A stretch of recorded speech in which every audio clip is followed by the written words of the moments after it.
your hand onto the handle. So that's something we're quite pleased by. I want to talk about the color so we've got, as I've already explained, we've got the hardened tools. We make the tools either case hardened or through hardened with medium carbon steel, as tough as we can. And that's not a good business model when you start to think about it, because whoever buys our tool, we may not see him again for who knows how long. These tools will wear. Like, even though they're hardened, it's just common sense that if you're running down block joints, how many miles of block joints, pushing this in against those concrete arises, these tools will eventually wear like any tool. But our hope and expectation is that for the cost, the value is far better than some of the other joiners that are out there, if that makes any sense. So, coming back to what I was beginning to say about the colored handles, we do a lot of restoration work. With restoration work, whether it's stone or brick, there's always a lot of working on the wall, turning, grabbing another tool, going back to the wall, grabbing another tool. I may have behind me on any given day 6 or 8 hand tools. And up until 6 or 8 years ago, every one of those tools would be the same wooden handle, because that's the only way they came. So it would be this continual aggravating dance. I'd be working, I'd want my 1/4-inch slicker, turn around, and I'm looking, I got 7 wooden handles looking back at me, and it may take me 15 seconds to find the tool that I want sometimes. Or if I got a rifle through my toolbox, that might take, like on my knees, that might take 45 seconds pawing through till I finally find the one I want way down there in the bottom, because there's nothing to distinguish one from the other. So you almost got to pull them out like dead fish and look at them to know till you get what you're after. Time I get back to the wall, sometimes I forget where I was that I needed that tool for.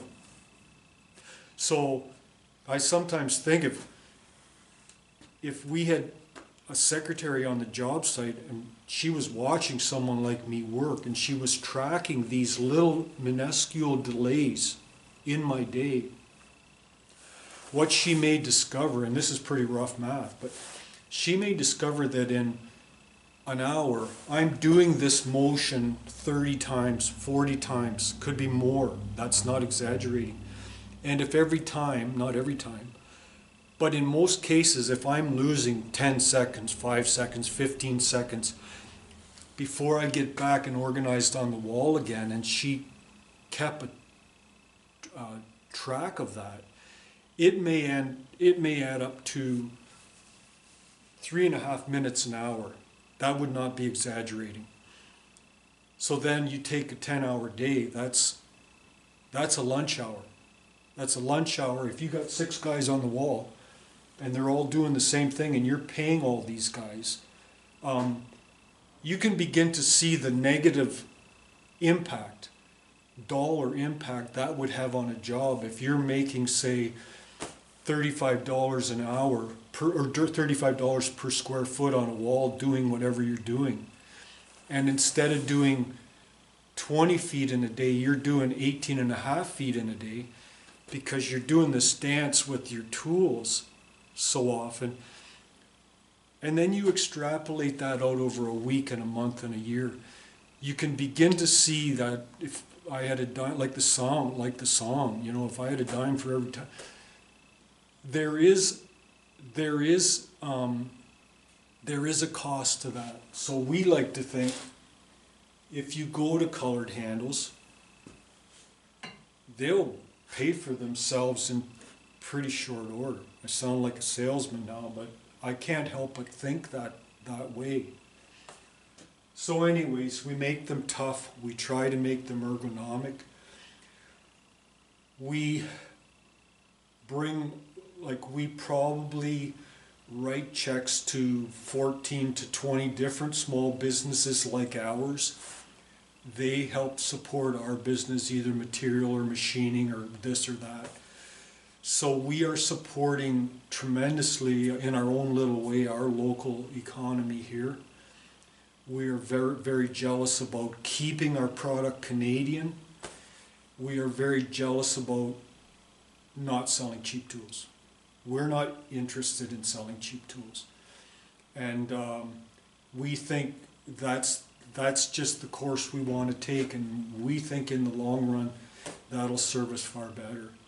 So the only other thing I wanted to mention, and I'm sure I'm missing stuff, I want to take the liberty of holding our business card up. I am not sure how you came upon this video, but I want you to know how to find our website if you wish. The other thing I wanted to mention was jointing. A lot of this is about jointing work. So often, especially on brick crews, at least years ago, it seemed like the jointing part of the job was like the afterthought part of the job. Someone would holler coffee time, guys would go over their walls, give it a quick brushing, jump down to go for coffee. Same at the end of the day. It seems to me like that should be one of the most critical aspects to building a wall, because the way that mortar is finished, that skin on the outside of that joint is what keeps the moisture, keeps the weather out of that. That's the first line of defense. If it's not consolidated, if it's not tied in against the heiresses, maybe that job will last 20 years and never be a problem, but maybe it could have lasted 25 years. And the brick crew will obviously be long gone. But it's like they say, the devil is in the details. The time that's taken in consolidating that joint will make the difference in how permeable or impermeable it is, how much water it sheds, how much it lets in.